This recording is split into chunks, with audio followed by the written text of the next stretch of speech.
Control is an illusion that cancer and illness destroys. What happens to a man when the one thing he trusts the most, control, is taken from him without permission? Hi, I'm Cloud, and I have lung cancer. Still strange saying it out loud. This channel is my way of defying this disease.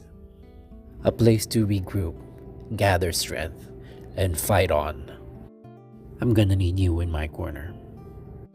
Here we will survive, we will thrive beyond cancer. Finally, I truly pray that someday soon I can run again.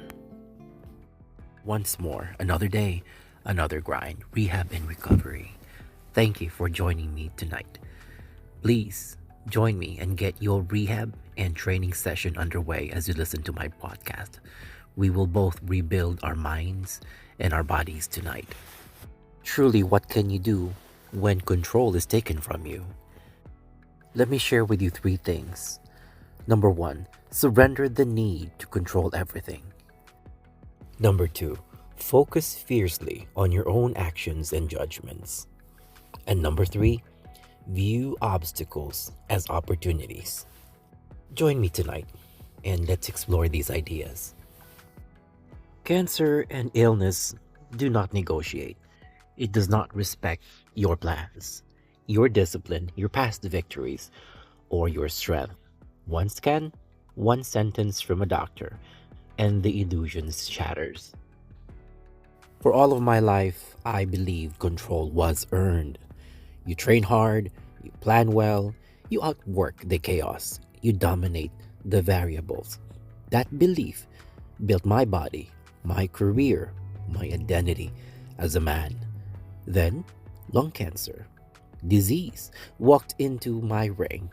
Then comes surgery and chemotherapy, and then my breath stolen. Strength leaking. I was taught this hard truth. All along, control was never real.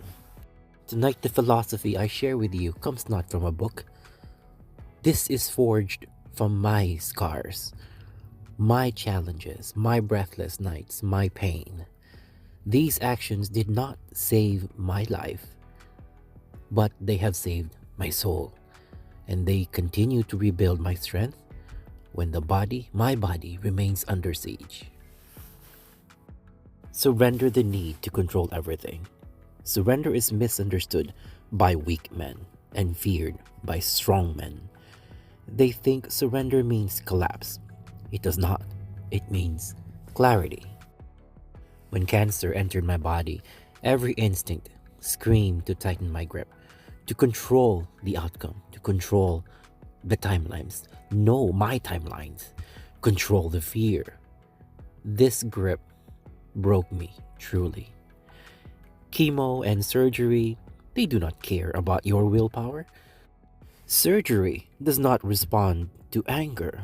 The more I tried to dominate what could not be dominated, the more exhausted I became. So, surrendering control means this. I stopped arguing with reality. I accepted that I could not control cancer. I could not control how my body reacted to poison meant to save me. My chemotherapy. I could not control fear when it arrived at 3 in the morning, but surrender did not make me passive. No, it freed my energy. You know this truth. In life, some things are up to us, and some things are not up to us. Peace, real peace, begins the moment you stop confusing and accepting this. When I surrendered the illusion of total control, I stopped wasting strength fighting the inevitable and conserved my strength for the fight that mattered, the ones that truly mattered. The second is to focus fiercely on your own actions and judgments. Take heed, act, do. When control over outcomes disappear, agency over action becomes sacred.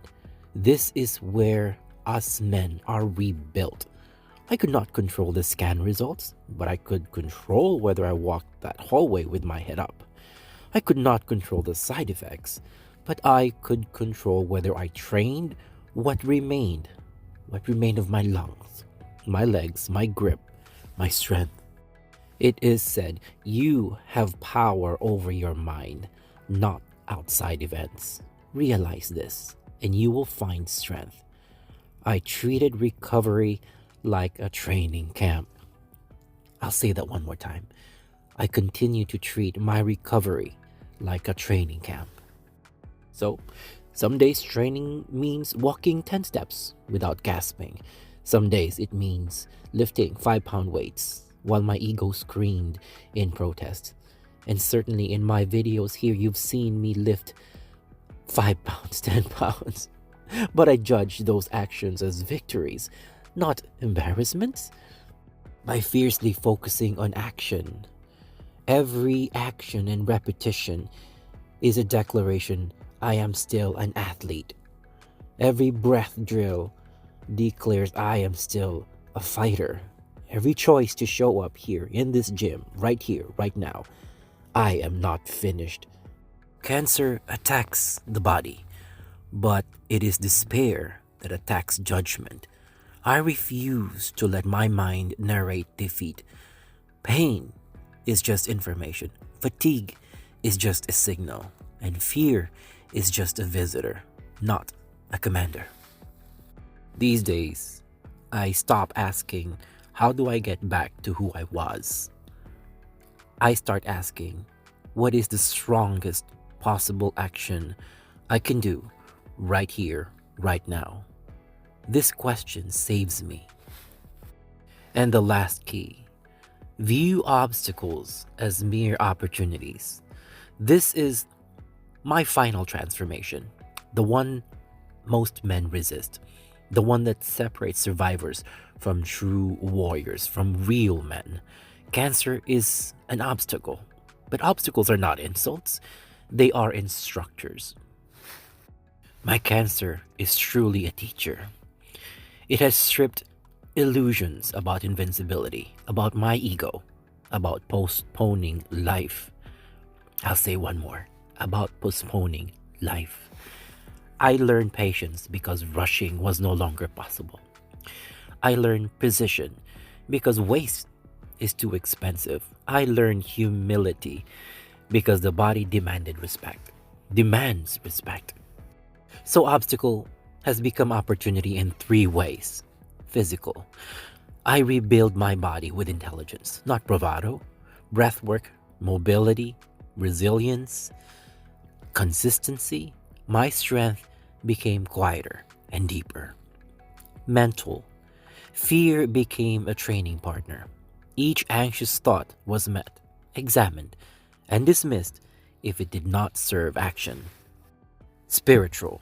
I discovered a self not dependent on dominance, but on alignment, not on control, but on presence. Men, we will not win against cancer by pretending it's not happening. We will win by adjusting our stance, by protecting what matters, and throwing only those punches that we know can land. I'm not stronger because cancer happened to me. I'm stronger because I respond correctly to it. I surrendered control where it was false. I claim action where it was real. I turned obstacles into teachers. This is resilience, not as motivation, but as construction. Brick by brick, breath by breath. Wherever you are, however you are doing, I pray you never lose focus.